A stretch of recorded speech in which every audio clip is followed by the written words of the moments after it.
country. Well, I've seen Russia and Ukraine's NATO facility.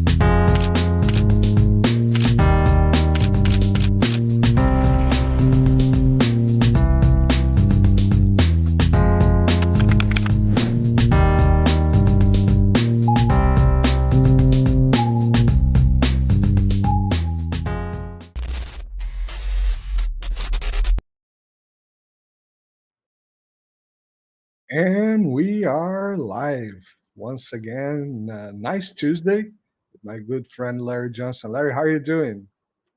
Who said we're friends? You're being very presumptuous. Okay, yeah. I'm yes, sorry. yes. Hey, you're my regular Tuesday date. Okay. All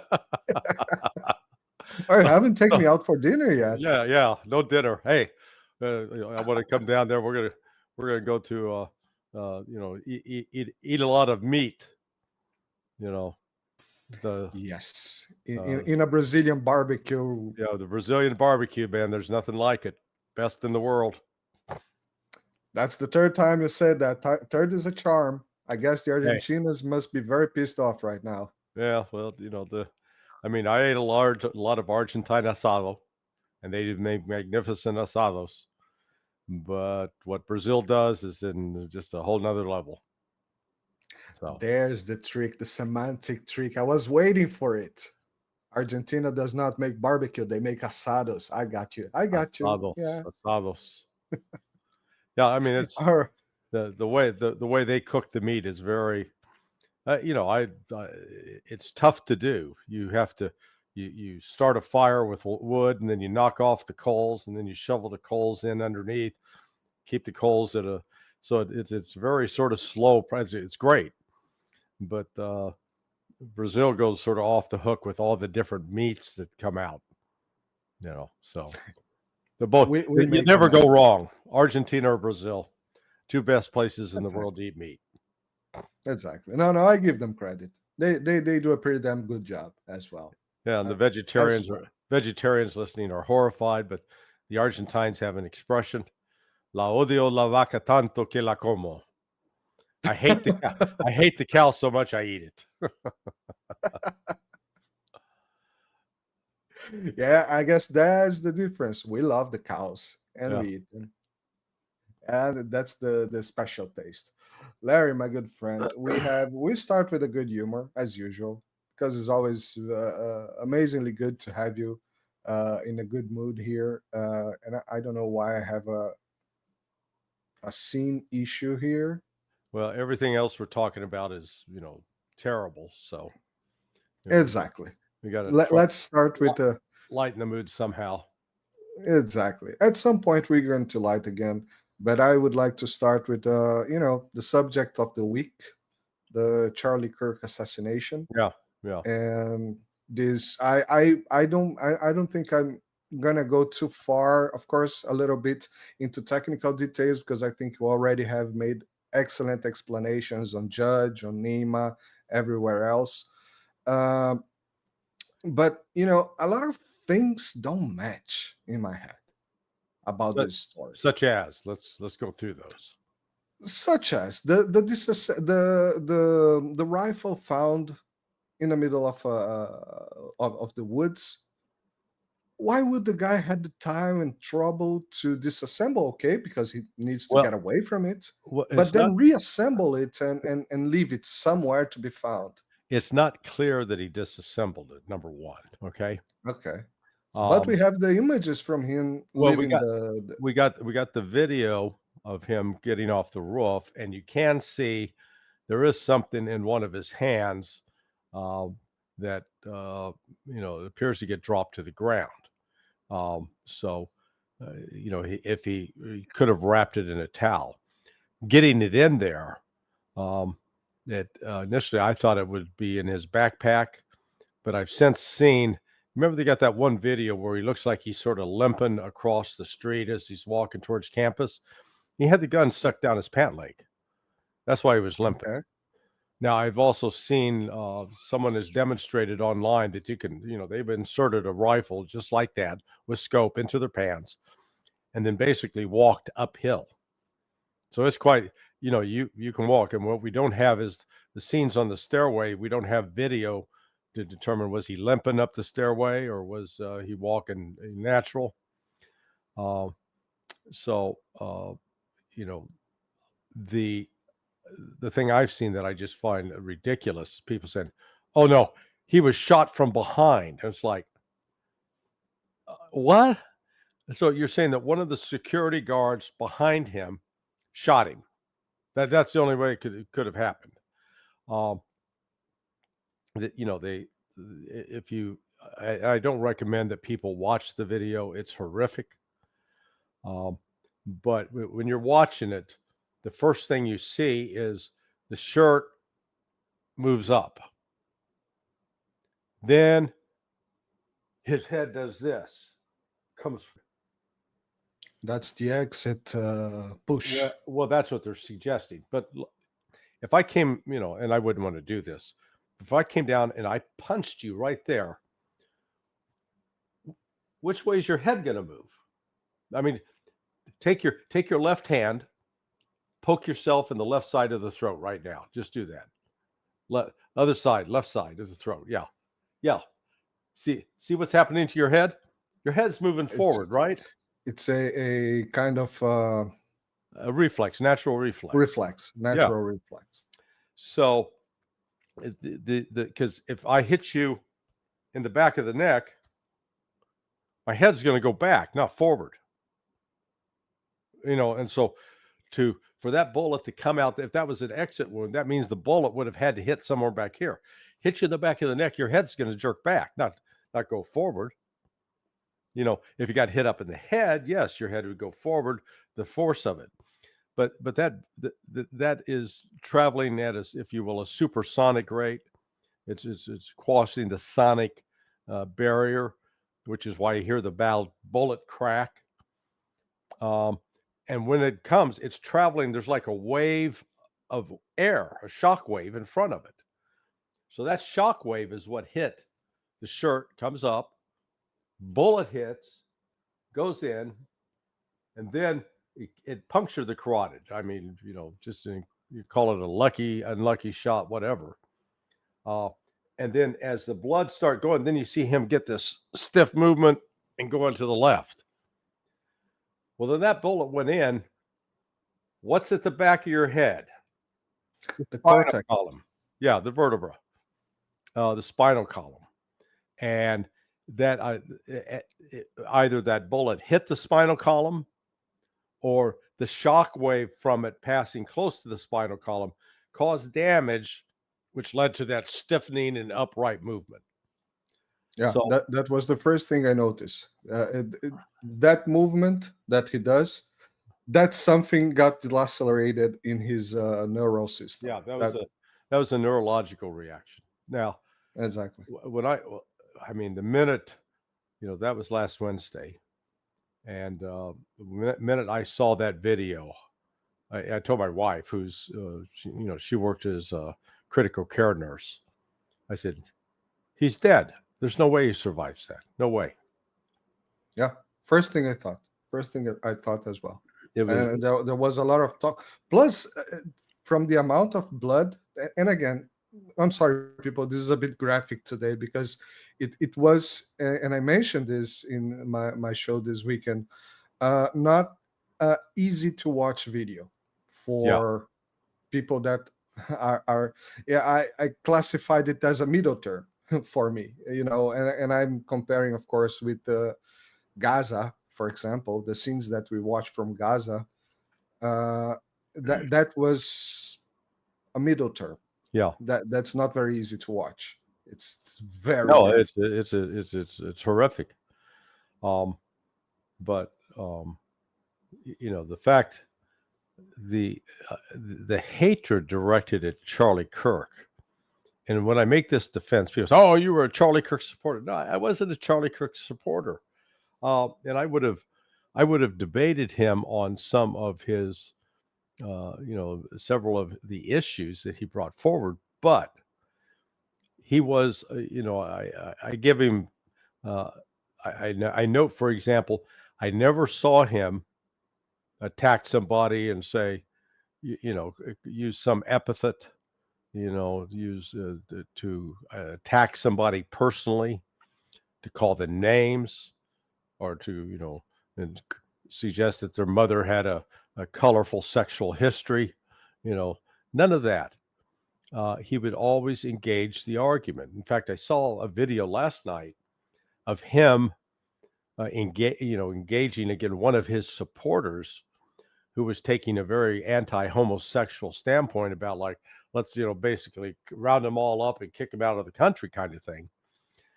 And Charlie was actually defending homosexuals, if you can believe that. So my point is, he's not this black and white caricature that many on the left who hate him try to portray him. And I think one of the reasons they hated him so much is because he was engaging young people in debate with engaging the intellect, and very dangerous because he was being very effective. So the idea, though, that it's okay to kill him because you don't like his ideas, they try to lump him in with someone like Adolf Hitler. And there's just, oh, please. People that say that just to reveal that they're absolutely stupid. They know nothing of history. They haven't read Mein Kampf. They haven't read about the rise and fall of the Third Reich. They're just going after what they've, it's a term conveniently tossed around. Charlie was also not, while he was a devout Christian and somebody who believed that the United States is the greatest country of all, which, I would argue with him on that. I would be happy, to go through that. But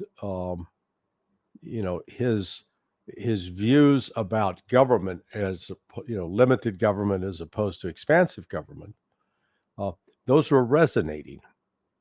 But yet he was evolving in some of his views, because he's only, remember what, I'm sure you thought and did things when you were 31. That was what, 10 years ago, 13 years ago?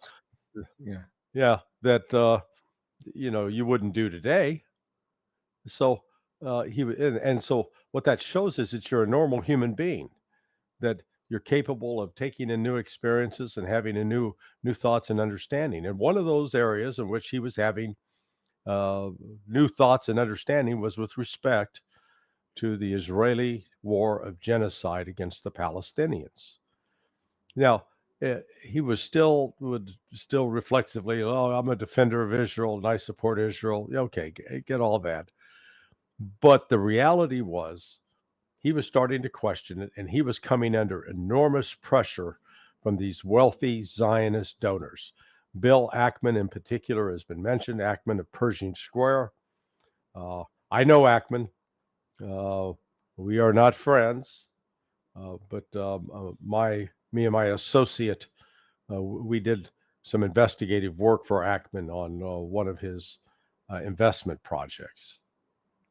So doesn't it all surprise me to hear that he was pressuring Charlie Kirk, threatening Charlie Kirk, according to Candace Owens and according to Max Blumenthal and other sources they've talked to. So here was Charlie Kirk starting to distance himself from Israel. Now, I do not believe Mossad pulled the trigger. I think the guy they've arrested, Tyler Robinson, was the one. But I would not be surprised to learn that Robinson was influenced through an intelligence operation directed by Israel that targeted the transgender community, because they knew that Charlie's views about male and female were very defined, very consistent. And I'll just add, same as mine, this nonsense that there's 72 different genders and all that crap. The denial of biology is just ridiculous. It's a mental illness as far as I'm concerned. So I could see how an intelligence operation could be used to galvanize that group to act, because there is clearly now at least evidence that's been leaked, if it's true, that this assassination was anticipated. It was being talked about. that a number on that side in that transgender world knew about it. So, I think there's something deeper and darker here than just one lone guy climbing on a roof to shoot Charlie Kirk. Yeah, this is one part that got me really confused. This guy was first portrayed as this transgender whatever uh, group of people. They had time and took the time to engrave some things in the bullets, which is all right, but come on, really. Uh, but then the guy was actually from some Antifa group or something like that. No, am I wrong on that? From I I have understood, the guy was part of some Antifa group. well, I haven't heard that. He was on this Discord chat. He was on another thing called Blue Sky. Yeah, it's a Twitter from Microsoft, if I'm not mistaken. So the he was raised as a Mormon, and Mormons generally, because I was raised in an offshoot of the Mormons, they tend to be pretty conservative and will align themselves more often with Republicans than with Democrats. But there's also within the Mormon Church, there's been this this whole LGBTQ element, the sector of Mormons that have been sort of ostracized by the Mormon Church, but accepted by other groups related to the Mormons. So he could have come out of that milieu. We don't know, but to me, it looks like there's clearly more involved with this than just one. Yeah, one individual pressed the trigger, shot the round downrange. The people say, "Oh, he couldn't have done that." Look, a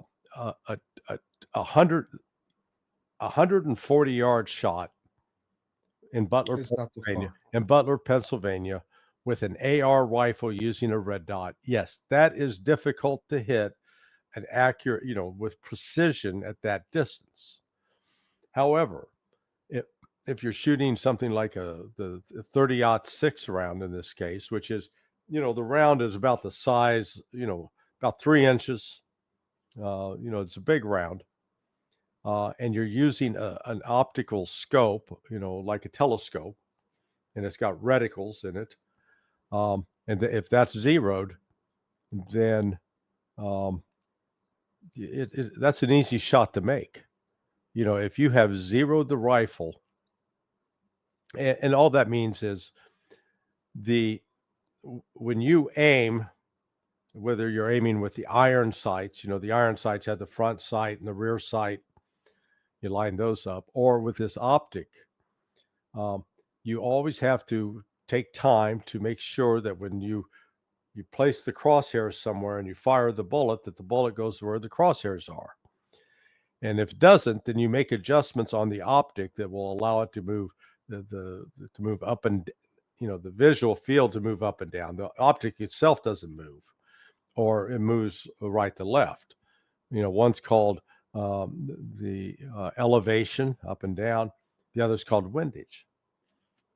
So if you've zeroed your rifle at 100 yards to hit a precise bullet of a point, then at 200 yards, when you fire, that bullet will be like 3 to 4 inches below where you were aiming. So that, and I suspect what they'll find with this rifle, that it was zeroed at 100, so that if you're aiming here, you get that 3 to 4 inch drop down there. I think that's what happened. I could be wrong. Wouldn't be the first time. So No, you're never wrong, but you're always sure. Yeah, always sure. Well, no, not always right, but always sure. Yeah, Exactly. That was exactly what I thought when I saw it. The dropping effect of the bullet, The aiming the head, you know, you have also the breathing. You went through that, I think, in the judge. You know, Yeah. you have the breathing and the heartbeat and everything. That makes a lot of difference in a long shot. But you know, you can see that probably the guy was aiming in the head, and the bullet dropped a little bit. That's natural of the projectile Yeah. to drop a little bit, and he you know, at this area, anything it's with that kind of gun, which is Well, a here, very powerful gun. you want me to show you the natural arc of movement? I've got a way I can do it. Hang on for a second. Let me just grab something. All right. Meanwhile, everybody remember to like, share, subscribe. I like to thank Carlo, saying without S, by the super chat, and you know, help the channel to grow and help people to get in touch with Larry's analysis on sonar21.com. Don't forget to follow Larry on sonar21.com. Okay. Meanwhile, I was doing some marketing. I'm back. So this is called a CERT pistol. It's a laser pistol. Now I'm going to see. I can see that laser dot. Yeah. Okay. So if I hold it just like that, can you see it moving around? Yes, it goes a bit like this. Yeah. So I'm holding my hand steady, but despite holding it steady, you still see, you still see it moving. So that's called your natural arc of movement. Now, Okay. if you're with a firearm, whether it's a handgun or a rifle, there are a variety of things you can do, like controlling your breathing, being in a, having the rifle or pistol braced against something that you can minimize the arc of movement. But the key point is you minimize it. The only way you can eliminate the arc of movement is you got to be dead. If you're dead, you ain't moving. But otherwise, as long as you're living, breathing, you got a natural arc of movement. So that's that's one of the things that this shooter had to take into account as well, and that he wasn't an expert marksman, but he was an experienced marksman. And the difference is, he at least knew what to do or had been trained about it by someone. I could take, if you've had no experience shooting a rifle, I could take you, and in an hour, I would have you shooting and hitting accurately a target at 200 yards with the proper type of rifle. But we'd get teach you how to breathe, how to press the trigger, how to brace yourself. Whether you get into a prone position where you're laying down, or you're in a bench rest where you're seated in a seat and got the rifle resting on the table. But like I said, I could train you to do that. So it's not like this was something that only the most skilled marksman in the world could do. No. Because the other thing is, you're not shooting at a moving target. You're shooting at something that's stationary. Yeah, this is important for Brazilian viewers because we don't have that much of a gun culture, in Brazil, and people don't understand. I once went to a farm, a friend of mine farm, and I shot a 22, very small bullet rifle. First time in my life, never had touched such a weapon, very small rifle. It was so small that even a BB gun had more, impact than this 22 small rifle. And of course, it was not 200 meters, but probably around 100 meters. I put the bullet in a shovel about this big. Yeah. First time shooting in my life that kind of weapon. Yeah. And it's not a huge, and a 22 that has a lot of drops, a lot of drop on this. Yeah, but all of it depends on really what the kind of optic you're using. You can get there are certain optics that you can, these telescopes, though, they're quite, they may cost $8,000, but you can shoot out past 1,000 yards and hit the target, which and when you're shooting out that far, you're getting you're getting a drop of several feet, in excess maybe of a 6-foot drop, because when bullets travel, they're following the curvature of the earth. They're not flat. To our perception, it's flat, but it's following the curvature of the earth, affected by gravity and everything else. So there are different adjustments you have to make. But the point was that this was not some amateur kid with no knowledge who just grabbed his dad's rifle and said, "I'm going to go shoot somebody." This was planned. He had to scout the site in advance. They had knowledge where Charlie Kirk was going to be. They had knowledge of where Charlie Kirk was going to be seated. And so this gets back to, did they penetrate Charlie's security organization? Were they implicated? Yeah, that's a extremely relevant question, because the security organization. First, I saw some, one of those conspiracy theories videos that pop on Twitter, and there's these 2 bodyguards back in the Yeah, back of. right. But then I saw, well, those are his bodyguards. Yeah. So they are probably, signing to each other, to other people. Yeah. Would that be relevant at this point? Well, there's some trying to read more. I think they're reading more into it than is.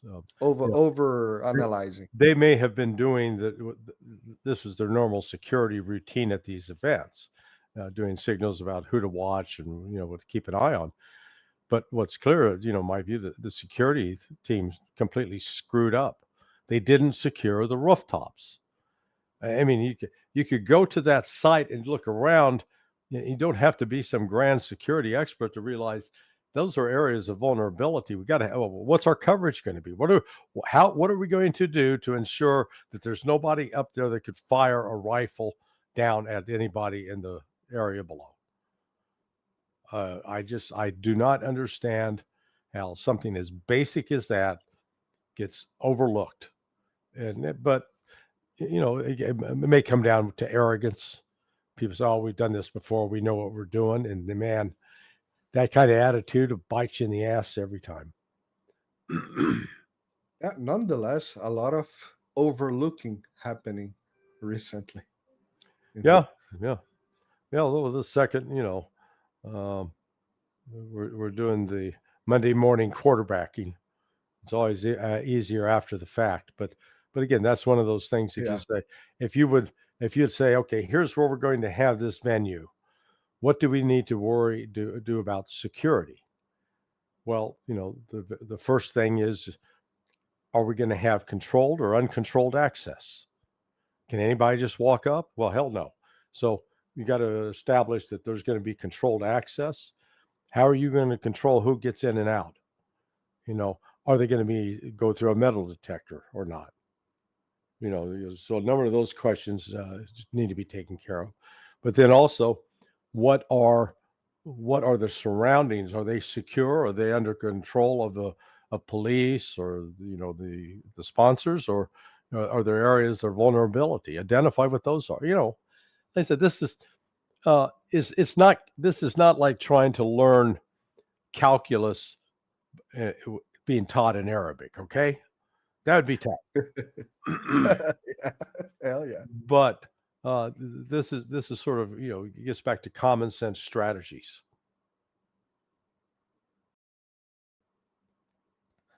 Yeah. So to finish this subject, which I think is the most dense subject of the day, cui bono, Larry? What do you think is the main goal of this? Who is benefiting? And a lot of people is benefiting from it. Well, circumstantially, Israel, the Zionists, because Charlie Kirk had built a movement and was signaling that movement was now going to be less enthusiastically supportive of Israel at a time when Israel is now more isolated than ever in its history. And now I'm not saying that Mossad hired this kid, but I could see how an intelligence operation directed by someone like Mossad could have reached out to influence the transgender circle that this kid ran in. They're able to identify somebody that would be willing to kill Charlie Kirk. Destroying Kirk, in their view, was a way to try to kill the movement. Ironically, it appears that now, with Kirk's death, he's become more popular, more widely known. People are starting to listen to him in a way they never did before. And generally, when they listen to him, I think they're going to be more and more impressed. He was a remarkable young man who had a good, clear vision. Yeah, he took money from Zionists. Yeah, he took money from a bunch of wealthy conservatives who were going to try to, rat fuck him, try to use him. And for part of his life, he was used. But as he got older and more mature, he was realizing, man, I'm nobody's bitch. I'm going to, carve out, will do what I think is right, which is why he brought to his last Turning Point convention in July, Tucker Carlson, Megyn Kelly, and comedian Dave Smith, who all were very, if you will, very anti-Zionist. And he didn't shout him off the stage, and he didn't try to argue with him. And it was a sign that he was starting to move. So yeah, from that standpoint, getting rid of him from Israel's, at least in the short term, is beneficial to Israel. But you can't rule out also the whole transgender phenomenon. I mean, this is a mental illness, and this push for people to claim, ignore biology. It's just insane. And I'm convinced that one of the reasons is we got more and more people who are raised in urban environments or suburban environments and don't know a damn thing about living on a farm. They've never been around cows and chickens and pigs and dogs, even, for that matter. Because if you hang out with enough wildlife, you're going to find out they're pretty sexually active, and they don't have such thing as a transgender pig or a transgender cow or a transgender chicken. You got hens and you got roosters. You got bulls and you got cows, and that's how life keeps going on. And then when you get a society so obsessed with trying to erase biology, I mean, that's just crazy. Yeah, that's weird. You don't try. I wouldn't try to milk a bull. I don't think it's a good idea. No, bull might Don't enjoy do it. that at home. Bull might enjoy it for a little bit, but then you'd be in trouble at the end. Sorry, that's it. You're absolutely right. That's inappropriate. Yeah, I don't think so. That's absolutely the point. Yeah, man. It's also what I'm seeing is also a lot of radicalized. You mentioned a very important point. Nobody in Brazil knew who Charlie Kirk was. I mean, nobody in Brazil knows who is Tucker Carlson or Charlie Kirk or this new guy that has been appearing, like being put in the place of the new Charlie Kirk. Nobody knows what those guys are, who those guys are. And now, politicians and media, it's all over it. I'm talking about it. I shouldn't, but yeah, it's important to understand those things. And yeah, and I think it's also radicalizing a lot the narrative. Lefts. What's Trump's word for it? Radical lefts did it. Yeah. Well, and that's they keep talking. They're trying to say that there's been all this violence directed against Democrats in this country. I'm going, where? What the hell are they talking about? Trump underwent at least 2 assassination attempts, and you go back, 6 years ago, or 7 years ago, the attempt to kill several members of Congress, again by a Bernie Sanders supporter. So we've not seen a bunch of Donald Trump supporters going out and shooting up Democrats. Not yet, anyway. Not yet. and this, this idea that you can kill somebody because you don't like their ideas. As a firearms instructor, when I teach people for self-defense, how to use the gun to defend themselves, the only time you can point a gun at somebody with the intent to kill them is if they are threatening you in a way that you are facing imminent death or grievous bodily harm. Those are the only two situations. If you don't like how they're talking to you, walk away. Get away, disengage.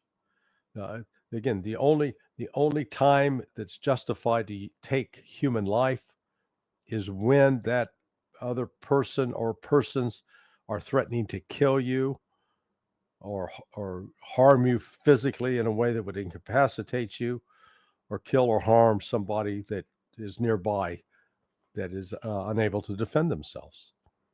Well, you know what? That's a pretty damn good rule to follow as well with respect to foreign policy and international relations. And using that standard, Donald Trump's a criminal.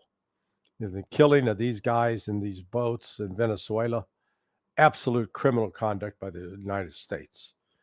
They were not threatening to kill. Second one. Yeah, Trump said they've done 3. They've done 3. I'm outdated.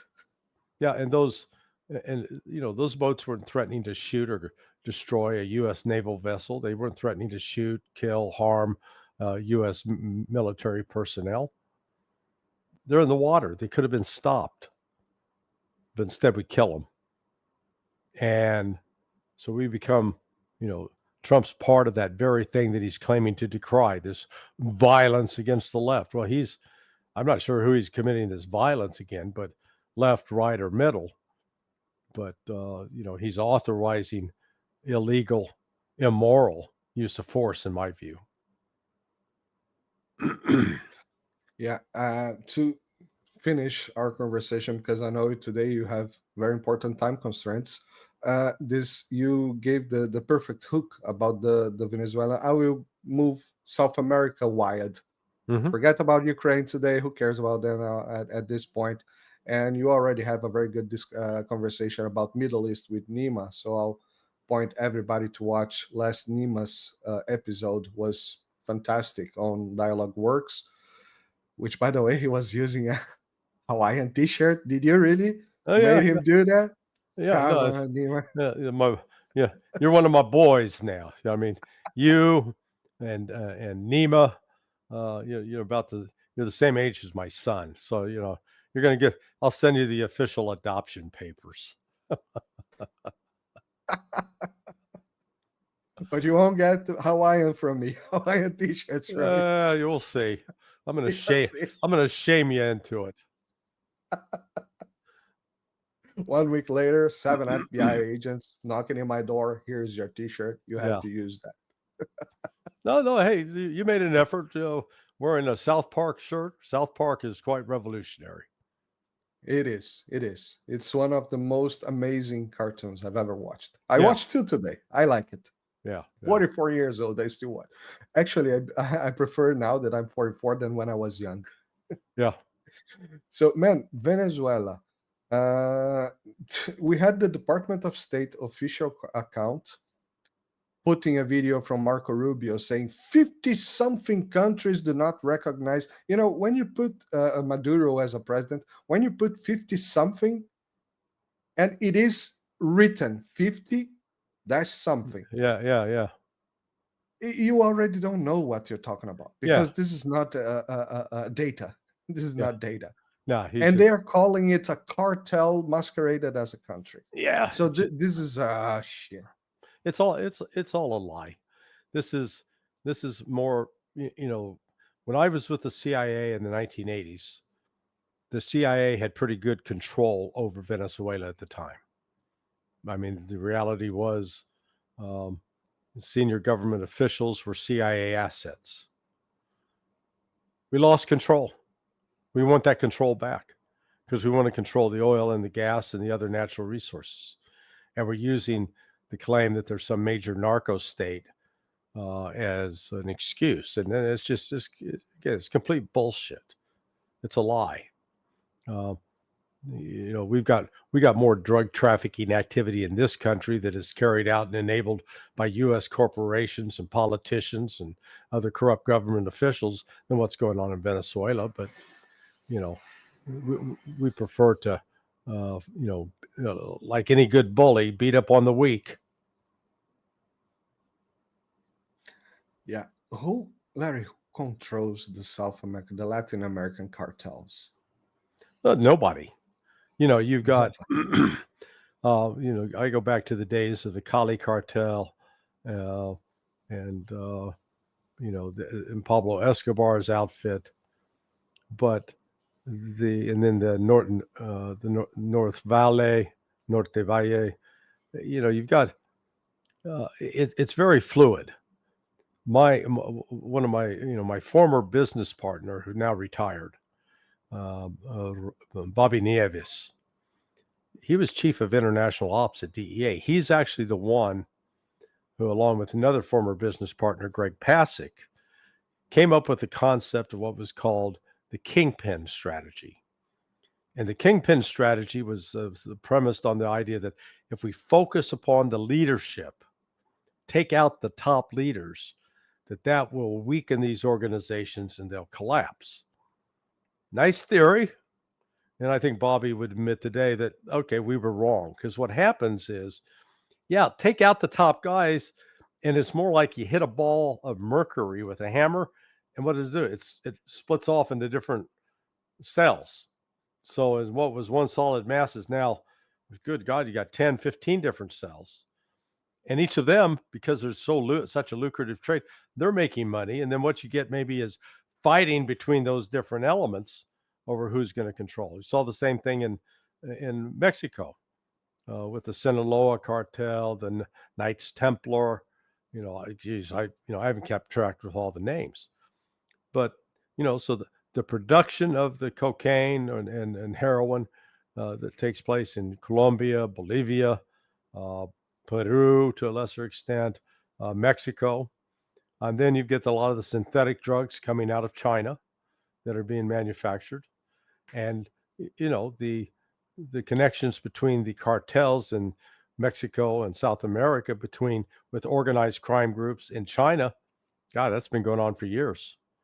I'd say at least 30 plus years. A buddy of mine who was a FedEx pilot, number one, he was like their oldest, most experienced FedEx pilot. So he had to ride up to Asia, and he was telling me, then this was like 8 years ago, when he'd go into Hong Kong, the girls, the dancers in the strip clubs were from Colombia.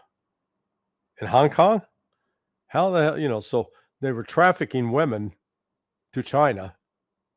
So, they don't call it organized crime for nothing. They are well organized, well funded, and they have a global perspective.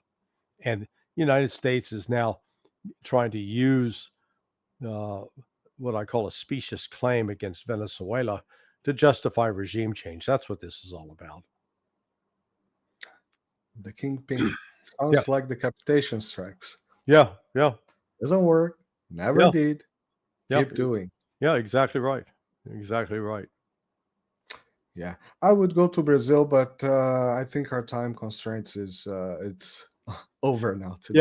Yeah. I've got another commitment, unfortunately, but I will. It's Danny. You're going to Danny now? No. This is someone in Russia. Okay. All right. So people in Russia, I think Danny. Watch Larry Johnson. Danny is tomorrow, or I do Danny Haifong at some point. Yeah. All right. Yeah, I was watching your last Danny Haifong. It was also a very, very nice conversation. So, yeah, nice guy. I think that's tomorrow. So, stay busy. All right. Larry, my good friend, thank you very much once again. Everybody remember to follow Larry at sonar21.com.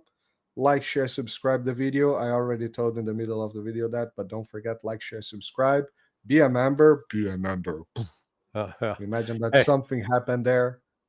Hey, Bless you, my son. Go get a Hawaiian shirt for next week. All right. I'll still talk to you even if you don't have one. All right. Okay. Let's see. Take good care, my friend. See you All right. next week. Bye All bye. right, buddy. Bye-bye.